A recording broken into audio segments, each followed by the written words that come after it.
Welcome back, our lovely tribe members. What's good? What's good? What's good? What's up? Hey. Yo, y'all. Winter is here, first of all. I don't know about you all, but it's snowing in Charlotte. Where you at where it's snowing? Charlotte, North Carolina, which should tell you, I'm freezing my ass off. It's 70 degrees down here. Oh, okay, Sorry. Miami. Nobody asked. Get it, Florida. We get it. Actually, me over here too. Nobody asked you. Okay, Texas. Like, no, y'all. I'm in Ohio and it is snowing, but it's powdered sugar snow. It's not for real. Not powdered sugar. Okay. Powdered sugar All snow. right. Love it. All right. I see you. Wait, Grace, you're in where? Columbus, Ohio. I know that's right. I know that's right. Yeah. I was in Columbus, Ohio. Girl, powdered sugar on your pancakes with the snow, but it's okay. What? I know it's coming. They told me it's coming, so Yeah. I need to calm You down. like the cold though, so I I'm love about to the say, cold. you've been in that Weirdo. Chi-town. You know what that's like. Yeah. Weirdo. Well, your favorite hosts are back. Your favorite StartHERfive hosts are back. What's up?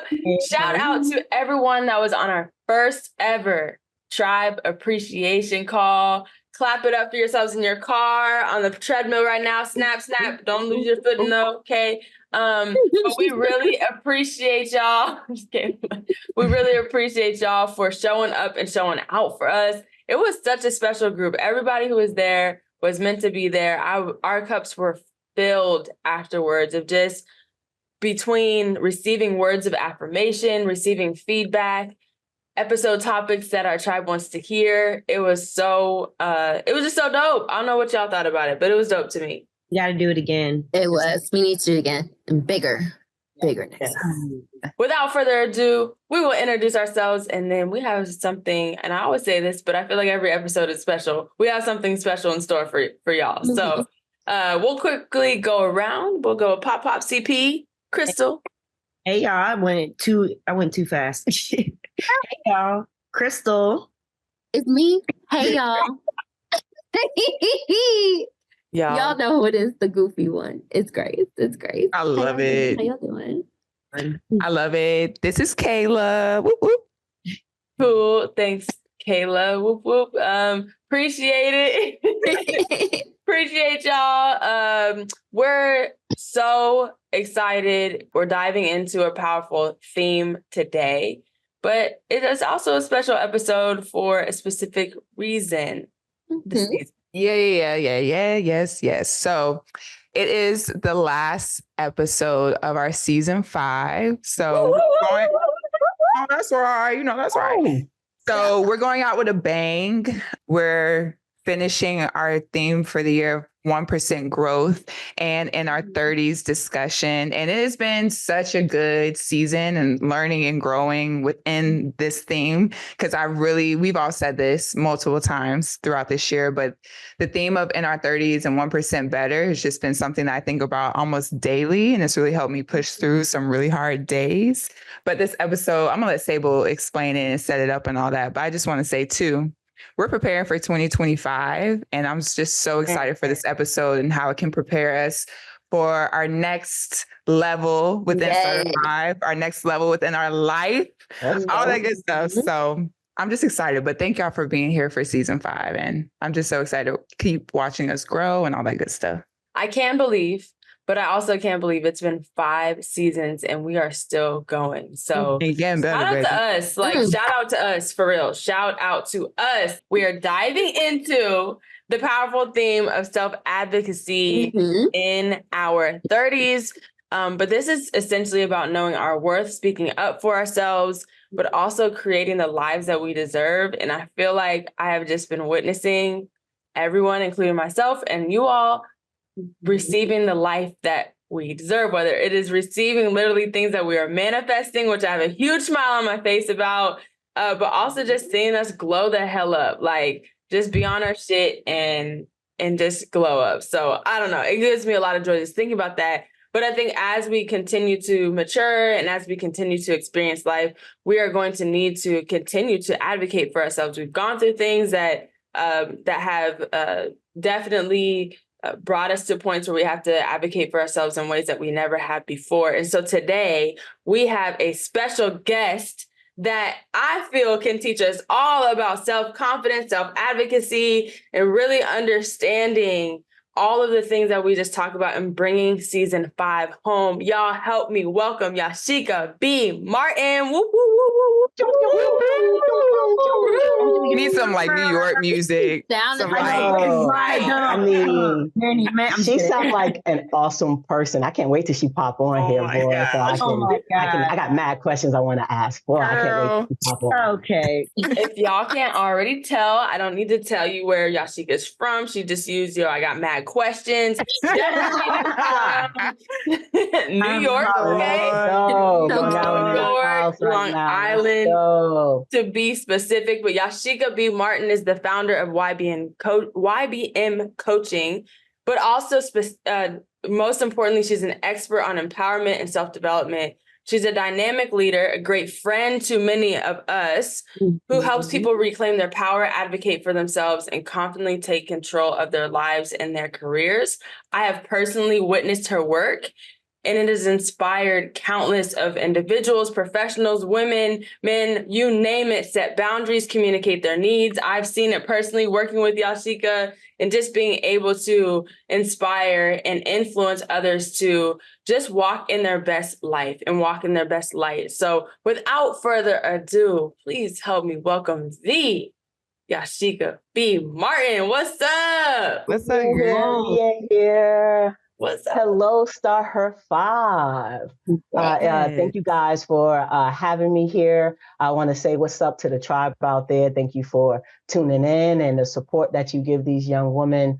What is it? Year 3, season 5 out here. Y'all better come on. Right. Let's go. Let's do it. So, as they said, I am Yashica B. Martin. Although I do have a certification as an executive coach, I like to think of myself as a growth coach. My whole basis of what I do and my keynotes and when I'm coaching clients, I love to take personal growth strategies to help us elevate, enhance, increase our leadership development, professional development, our personal development. And I just really, truly enjoy working with people who are in a transition stage, right? Whether you're trying to level up as a promotion, maybe you want to pivot careers or start a family, just whatever transition it is. I love being a person that can help someone, or I should say, inspire someone to be motivated to make the change in their life that they're looking for. And so I'm walking in my gift, and I'm just glad to be here with you all and able to share whatever tidbits that I have. Yes. Yes. Hey, Welcome. Let's go.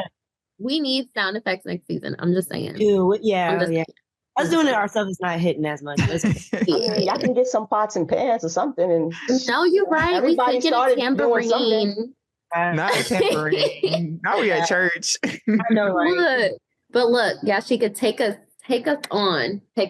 We want to know, for those who are still trying to figure out what self-advocacy, and for some reason, I don't know why, that's like a tongue twister to me. But it's a hard word. It's a kind of hard word to say, but can you kind of explain to us what that means? And like, why is it crucial for us in our 30s? Like, why is it more important for us as we hit our 30s to be able to do that for ourselves? Yeah.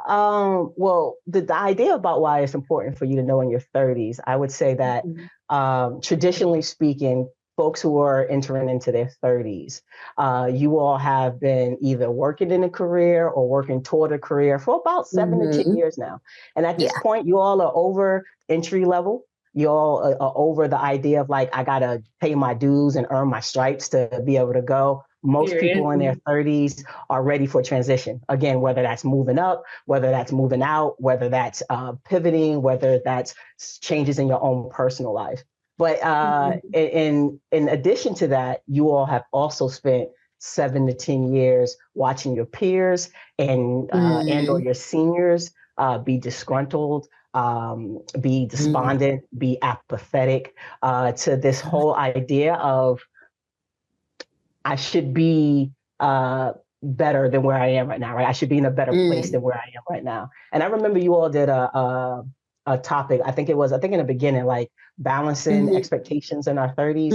And most people in their 30s, your 30s right now, are all looking at the plan that they came up with, or they're realizing they never had a plan, or they're realizing the plan is not going according to what they want. And so they're ready in this transition. And I can almost guarantee you that self-advocacy has either been an obstacle for them or it's been a springboard for you.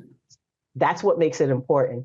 And so when I think about self-advocacy, you think about advocacy in itself, it's really dealing with helping other people. It started out with working with people with disabilities and how do I speak for them because they can't speak for themselves and that kind of stuff.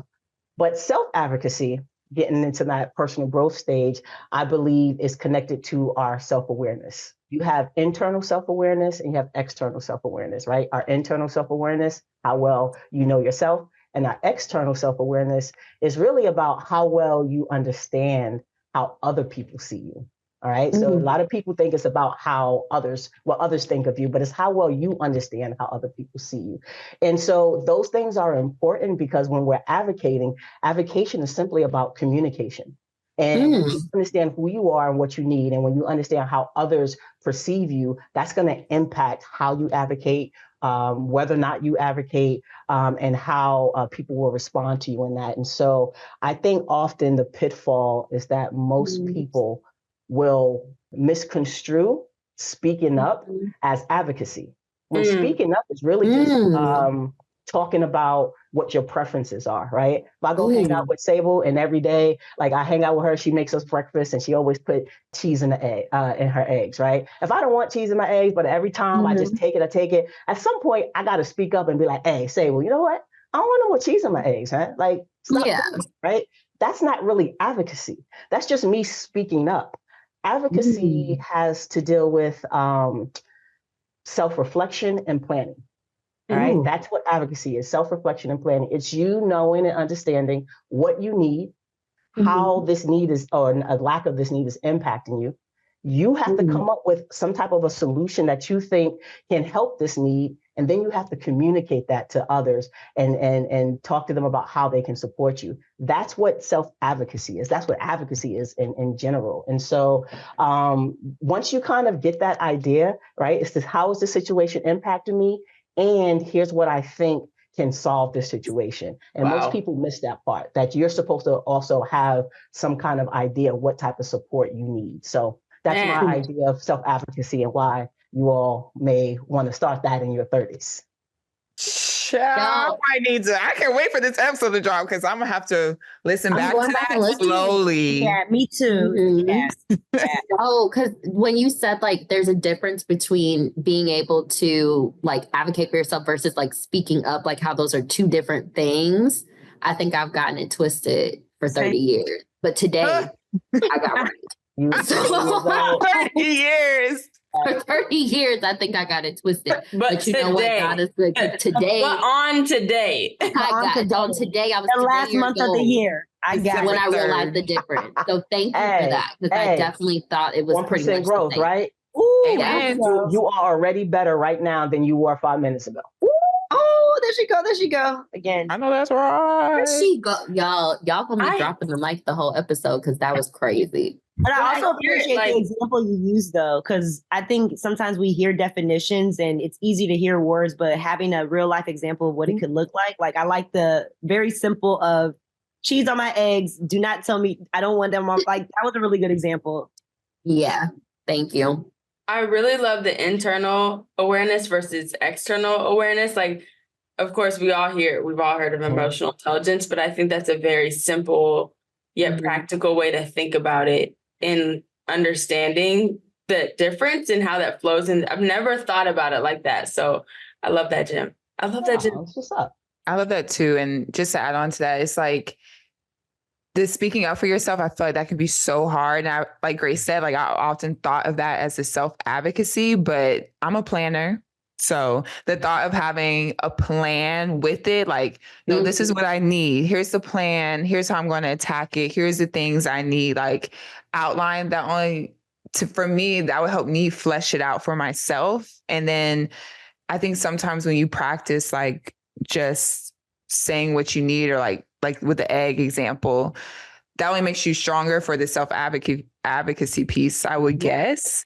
So it's like, I just love the differentiation between that and be like, no, here's a plan around it. Here's how you get it. Here's things that I need from it, which is just only elevating that self-awareness process. Yeah, you're definitely on something right there, Kayla. And I think when we can figure out that when speaking up for yourself, the more you do speak up about the things you want, about your preferences, then when it comes time to truly advocate for yourself, you're going to better understand that plan. Most people think that like advocacy is just saying something and someone else is supposed to figure out what I need. When you're advocating, you're saying, I know what I need. I just need to communicate that to you and tell you how you can actually give me that support I need, right? So, but then again, that's my viewpoint. Someone else may come out with something else as we go. So in the workplace, I mean, I think we all can agree, advocating for yourself can be very challenging depending on if you're a person in leadership, somebody who's reporting to other people. How do you confidently ask for what you deserve at work, especially when it comes to promotions, or just kind of going to what you were saying earlier about advocating for yourself in general? So here's a self-awareness thing for you. I am a person about semantics, right? Words trigger me in one way or other, and trigger doesn't mean negative. I react to them differently. So I'm going to push back a little bit on that word deserve that you put in there, because you can't define that. I don't know if you deserve, and based on your own things, when you say you deserve it, that means no one else is capable or should have it, right? And so I'm gonna answer your question. I'm gonna put in there the word desire or want. So when you ask about can we confidently ask for what we desire or want at work, I got three quick points that I think can be beneficial. First is, and again, remember, I'm all about personal growth, and building confidence is probably one of the number one things you're going to need to do in order to be confident in your ask. And that one of the easiest ways to start building your confidence, remember, this is about that 1% growth, is to recount your successes.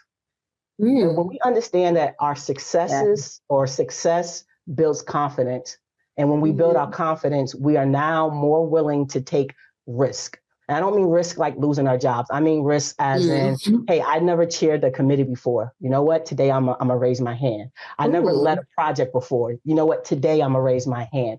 I've never taken on additional responsibilities before at work. Today I'm gonna step up to the plate. I'm gonna learn something, do something. So when we think about building our confidence, we have to look back at our previous successes, because somewhere in there, and I'm not talking about at work, I'm talking about from a child up until now, somewhere in there, you've done this before. You started, you led something, you started something, you invented something, you created something from scratch, and you found some success. You got to feed into that, because the more confident we are in something, the more you're like, you know what?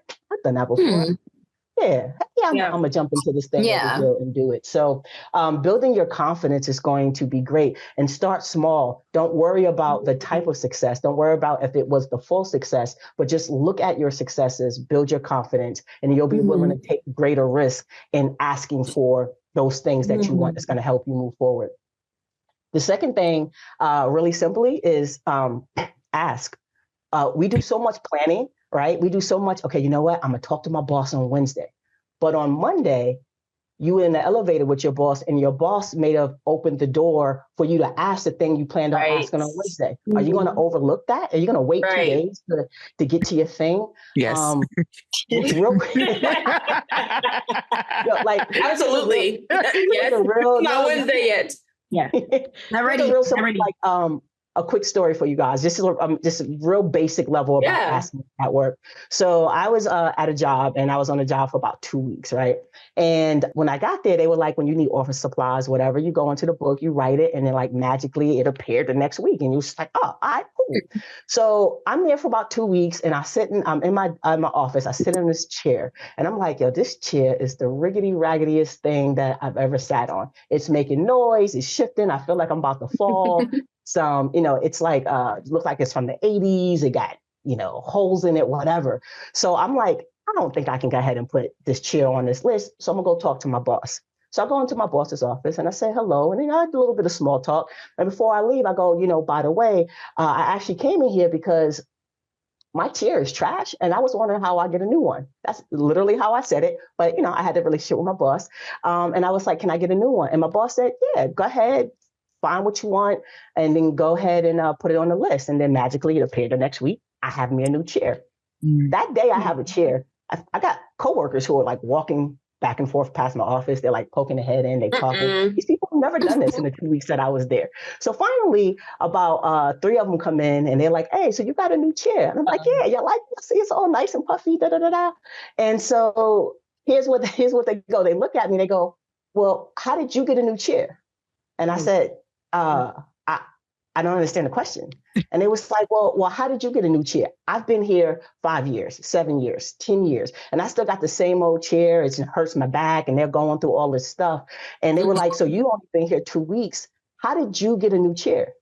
And I looked them all in their eyes and I said, I asked. And their faces like looked at me like, wait, so you just asked? And I was like, yeah. And I didn't say anything else. I didn't know what else like was supposed to happen. I go away. I took a couple of days off. I go away. I come back at work. And guess what? Every single person in the office now has the same chair that I have, right? And it was something so simple that I'm sitting here going, so you've been here 7 years in a raggedy old chair, hurting your back. It's not any good. And it never occurred to you to just ask for it. You were waiting for someone to tell you that you needed it. And so when you talk about confidence in the workplace, like just ask the question. The worst case scenario is you get a no, right? And then you go back and figure out what you want to do. And so that third point, and I'll end with this, is that it comes to boundaries. But the boundaries isn't about your coworkers and stuff. It's about your boundaries, about how far are you willing to push, all right? If in that chair scenario, you go into there and you have to ask yourself before you ask the question, if the response I get doesn't emit change, what am I going to do? If I get a no, how do I move forward? If I get a yes, how do I move forward? If I got a no, what are my options? Do I pitch a hissy fit? Do I go above my boss's head? Do I go buy my own chair? Do I go create a PowerPoint to talk about, hey, here's why I need a new chair and advocate in that way? You have to know your own boundary about how far are you willing to push for the thing that you want, whether it's as small as a chair or as large as a raise. You have to know where your comfort zone is and how far you're willing to push up against it. So building your confidence, just making the ask and understanding how far, what you're willing to do to go and get that. How far are you willing to push yourself are some great ways to be able to advocate or ask confidently for things that you desire or you want at work. That's what I got for you guys. Ooh, yes. So this is so good. Like, I think this is like what you just said is going to transcend for all generations, like, especially since there's so many people coming into the workforce. Cause I think that word deserve comes up a lot when people think about the next level, especially when it comes to promotions. But you even starting off about like recounting your successes helps you kind of check yourself of like, why are you even asking for these things? Like, do you really deserve these things, or do you desire to get to that place? And how do you like work to that, I guess, that title, that position, that industry or whatever? But that was so good. And so thank you for eating me up. Not deserve, y'all. It's desire and want. Not eating me up. Yeah, I think that was just so good. I wrote down know where your comfort zone is. And I was thinking too, as you were saying that, like, if I'm build my confidence before, and I also think about the no, I'm not thinking of the no in fear. I'm just thinking of the no in this is how I'm going to adjust or come back to it. But instead of like, oh, like, what if they say no? What if they say no? Like, no, my confidence is already there because I'm self-aware and I know what I need. And this is what's going to happen if they say no. I'm going to quit. I'm just kidding. But you already know the answer, right? You already know that it's going to be yes or no. So you got to be prepared for it. You got to be prepared for both of those responses. So, yeah. Okay. So you brought up boundaries, and I think that really flows well into this next question, because I don't think of boundaries as much with work sometimes. I probably should more, but I do think about boundaries with my relationships, like whether it's family, friends, significant other, who like hopefully will come soon. But I do want to friendship. Hey, we got you. Me too. I take prayers. Working on himself. That's all. He working. That's it. Guys, just he's like building up those percentages before he come to you. That's all. Ooh, that's right. I speak it. Okay, so we're talking about friendship. How can we advocate for ourselves when it comes to maintaining healthy friendships and thinking of this too in our 30s? It's kind of hard to maintain friendships sometimes, only because we're so busy. We have so much going on, so much life is happening. But how can we do that in that aspect of our life? Yeah. Well, the first thing you said in your question, you said maintain healthy friendships. So you're already stating that you all are in a good place already, right? You're not building friendships, but you're trying to maintain healthy ones. And I would just say it comes down to cultivating communication. Healthy relationship says you are already communicating. Cultivating says we are continuing to grow that communication. We're continuing to advance that communication, because as our lives change and evolve, that's where that communication is going to shift. I just real quick, and Sable, you can jump in if I misspeak on this. I will. Don't worry. Story, you can correct me, okay? So real quickly, I'm gonna go in New York style on y'all because I don't want to take up all the time here. So when you think about a healthy relationship and you talk about how can you advocate for yourself? I told you guys again before, I'm a self-aware person, right? And so I know that I dislike, just like maybe anybody else, when my friends, family, whoever, when they're sad, when they're disappointed, when they're angry, when they're frustrated, and I want to go into problem solving mode. I want to go straight into fix it mode all the time. I am aware of this and I work on it, but sometimes I just want to offer, I just want to help. So it's who I am. So one day, Sable and I were having a conversation, and she had called me up and she was like, hey, just want to talk, blah, blah, blah. And she started talking. She said what she said. Soon as there was space and there was a gap, I jumped right in there and just started problem solving. Well, maybe this, did you consider that? Maybe God's trying to tell you this thing, or da-da-da-da. And I'm going in and problem solving, trying to fix the situation.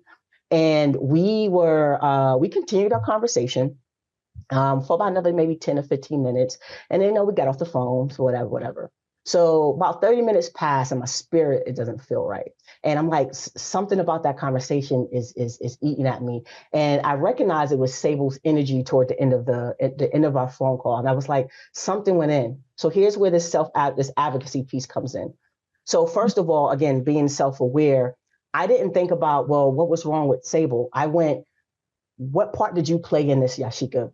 What were you doing in that time? Mm-hmm. And as I had that conversation, I realized that after she said what she said, I dominated the conversation. I began telling her what she should do, what I think she should do, and offering her these things, just thinking I'm being a good friend, and realizing that I didn't listen. And so I think it might have been the next day. I called her up and I apologized. I said, hey, Sable, our conversation. I felt like this wasn't, you weren't heard. I didn't listen to you. I wanted to apologize. I don't know if you feel that way, yada, yada, yada. And I said, I just wanted to, offer this apology. And Sable said, yeah, she said, thank you. I did not feel heard. And I was like, oh, because I really had expected her to be like, oh, it's okay, sis, we go ahead, blah, blah, blah. So even though Sable didn't initiate, she might have been planning to in her own time to say something. And even though I initiated it, by her accepting my apology and acknowledging that she did feel a certain way, that was her advocation for herself. Mm-hmm. She was advocating because she did tell me that wasn't right. And so we, you fast forward and we've had some subsequent conversations, and they begin to be awkward because now she would talk and I would say nothing. And then she would be like, you there? Are you preoccupied? And I'm like, no, I'm here because I don't know, like, am I supposed to get advice? Is this when she wants advice? And I don't want to be like, hey, you want advice now, right? And for the first couple of conversations we've had, it was just this awkward thing. And then finally, we both, healthy relationship, we both went and said, hey, you know what? From now on, if you really have something that you want to say and you don't need advice, start the conversation off that way. Hey, sis, look, I'm calling. I just really need to talk. I don't want feedback. I don't really need an opinion. I just want to kind of talk through some things. Say less. Now I'm focused. Now she's allowing me to practice authentic listening, right? And authentic listening is when you are listening to understand, not to respond. It's being aware of your own thoughts, listening without wanting to make a change. Like, I'm not playing double dutch, waiting for my time to go. And lastly, authentic listening is responding thoughtfully. You want someone to know that they're heard. It's not like they finish talking and you go, oh man, that's messed up. It's having a thoughtful conversation that moves the conversation, that allows that person to fully, talk about things. You're not a counselor or anything like that, but that's maintaining healthy relationships. You got to be willing to either speak up for yourself or tell someone, hey, this is what I need from you. And hopefully on the other end as well, being self-aware, you can acknowledge when you might not have been in the right space at that time. So it's not like saying, oh, that's crazy. Damn. Yeah, that's not responding thoughtfully. Yeah, at all. So, Yashi, can I ask you this? How do you do that with family, though? Like with your own family? Because sometimes it's hard with family because you're like, okay, this is my sister, this is my brother, this is mom. Like, how do you still maintain those same kind of boundaries, but navigating family dynamics? Because that can be a little tricky. Yeah, you said words trigger you. Never mind. Let me keep my mouth shut. That's why I'm over here, quiet as a mouse. I'm like, please help. Here's what I got for you all on that. Now, if you are under any kind of professional mental health care, take my words with a grain of salt. I'm not saying anything against counseling. I'm not trying to go against that. This is more coming from a self-care kind of a perspective. So I want to throw that out there first. It's the idea when you use the word boundaries is to understand that the boundary isn't for the other person. We often say, you know what, I got to create these boundaries with my family. And then you get mad because they keep crossing my boundary. They don't. Why? Because you can't control what other people do. The boundary is for you. If they've crossed the boundary, in reality, you've crossed over that boundary and allowed them to have it. I need you to slow down for a moment. My bad. Dan? You're going too hot now. You're going too hot. Checking out my girls. Girlies, you okay?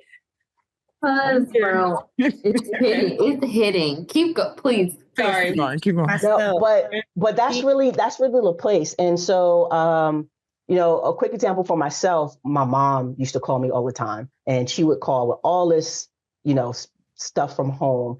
And I'm like her favorite. I'm gonna put it out there into the ether. And so she would call me and she would complain, oh, your sister did this, and she's cussing and she's fussing. And all I said was hello, and she would go in.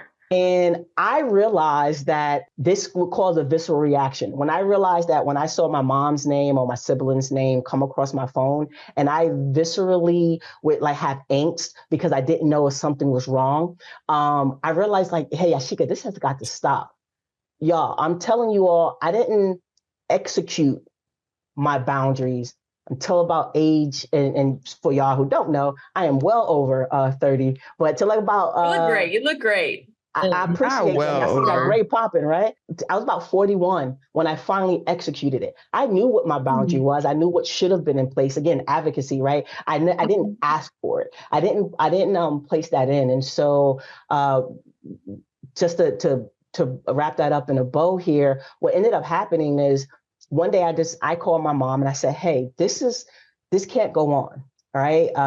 So here's what's going to happen. I'm going to set a boundary, not for her, but for myself. Whenever you call me and you just start, going in and cussing and saying stuff, and it feels like you're yelling at me, I'm going to hang up the phone.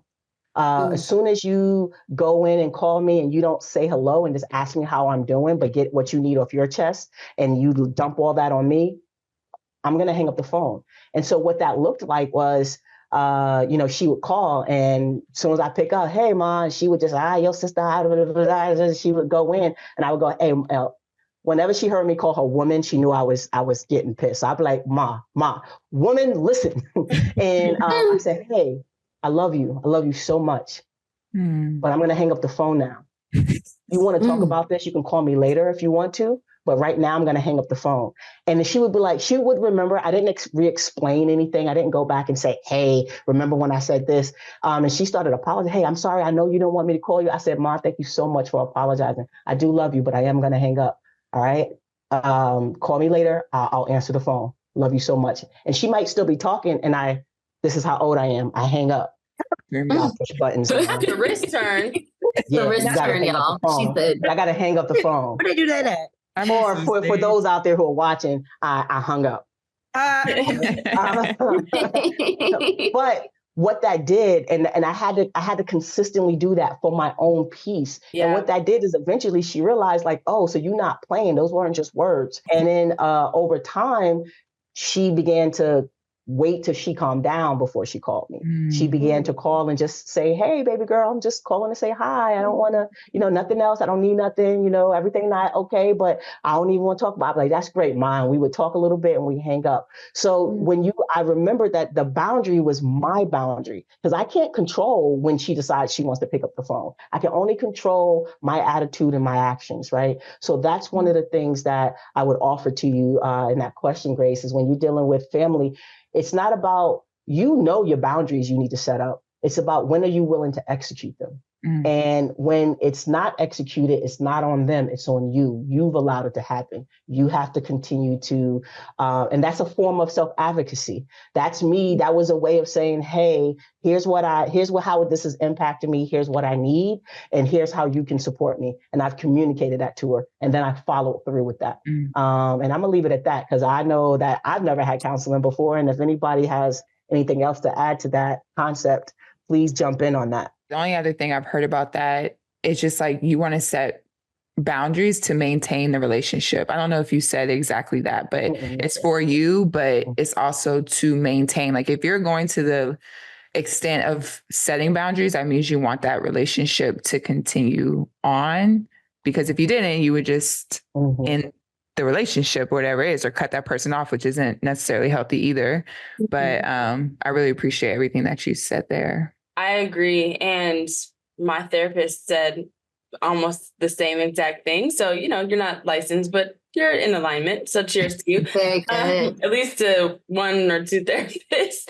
I think the light bulb for me in relationships with family was exactly what you said. Like, I can't control what they do, but I can tell them what I'm going to do, or what my response is going to be if you do X, Y, and Z. And I think it's really important to communicate that. Because even going back to friendships, I know I have friendships right now, or even past friendships, where they set a boundary to not maintain the relationship or the friendship. Like, I have no idea was I doing something that you didn't appreciate? I'm left in the dark, and the boundary set, no clue. And is it a boundary to maintain the relationship? No, but there's a boundary set. So I think I think that's really, Kayla, what you said that hit home for me, is like, I love my brother. I love my mom. I love my dad. I love my family. And I'm only going to respectfully communicate what type of reaction that you're going to get respectfully out of me. So just last but certainly not least, does anything change, or what stays the same in your romantic relationships, if any, with advocating for yourself, continuing to ensure that we keep our emotional and personal needs with even a partner? I'm not going to give any stories this time, but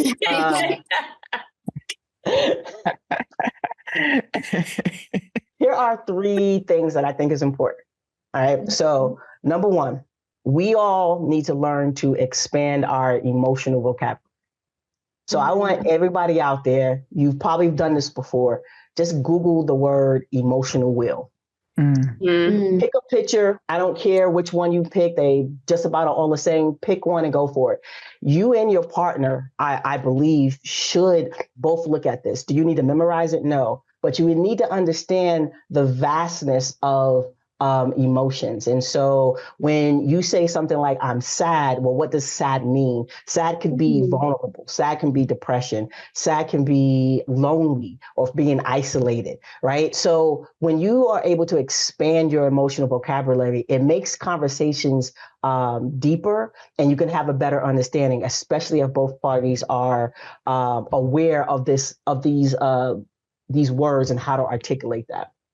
The second thing I would say is that it's important that both parties also understand the difference between sympathy, empathy, and compassion. I think we often will combine those things and make them the same. The real quick and dirty way of thinking about sympathy, empathy, and compassion is think, feel, do. Right? Sympathy is thinking, empathy is feeling, and compassion is doing. And if you need a little bit more context, think of it as sympathy says, I'm sorry that you're hurt. Empathy says, I feel you're hurt. And compassion says, I'm going to stick around until the hurt is gone, or I'm going to do some kind of an action to help alleviate that hurt and that pain. It's so important to understand that in a relationship, because we've all have said things like, I'm sure, whether it's to your friends or whatever, like, hey, you acted like you didn't care. What you're communicating there is that, hey, if Grace said to me, well, Yashica, I was telling you this thing and you act like you didn't care. That says she wanted action. She was seeking compassion and I gave her sympathy. Right. And you got to understand what that is. And I probably gave her sympathy thinking I was being compassionate. Right. So that's something else I think both parties need to understand the difference, so you know what you're giving to your partner and what your partner maybe needs to receive, and you can articulate that. And the last thing I would say is you need to be able to honor and offer grace, truth, and time. All right. You need to be able to honor and offer grace, truth, and time. And grace helps us realize that we make mistakes. Grace. Right? Grace helps us realize that we make mistakes and that we should forgive ourselves, right? We make mistakes and forgive ourselves. We talk about truth. Truth is about being honest that, hey, I am hurt. I did the hurting. I need this. I don't need that. And when we're working in truth, truth corrects, trains, and it allows us to, it challenges us to better ourselves. And then lastly is time, when you get maturation, maturity. Things don't happen, change doesn't happen overnight. And so personal growth is a journey, and we have to be able to honor that. And by honor that, that means honor it for ourselves and be able to offer that to our partner. And so those are the three things I think when you talk about advocacy of your emotions. If you can expand your emotional vocabulary, if you can know the difference between sympathy, empathy, and compassion, and then offer and honor grace, truth, and time, you're going to be in such a better place than if you don't do those things. When did you say your book was coming out? Right. Yeah. What was the date? As you write it. You'll be my ghostwriter. Wow. That's all I got. We'll manifest that 2025 book. Dad, that's like tomorrow. Right. Yeah. And we need it tomorrow.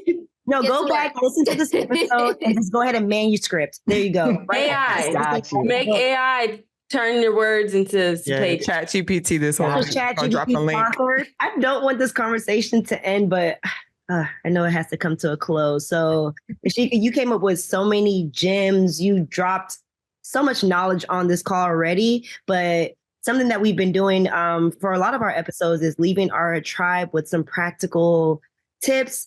And so when it comes to advocacy, what are some tips that you have for becoming the best advocate for ourselves, but also how do we overcome barriers? All right. So these 5 tips can activate both of those, right? You could become a strong advocate as well as overcome any barriers you have. And I think our greatest barrier to self-advocacy is the lack of opportunity. It's lack of opportunity to make decisions, to take risk, to be in a position to think that the thing we're going to advocate for is actually attainable. And so first, I think the first tip would be to deal with your distress.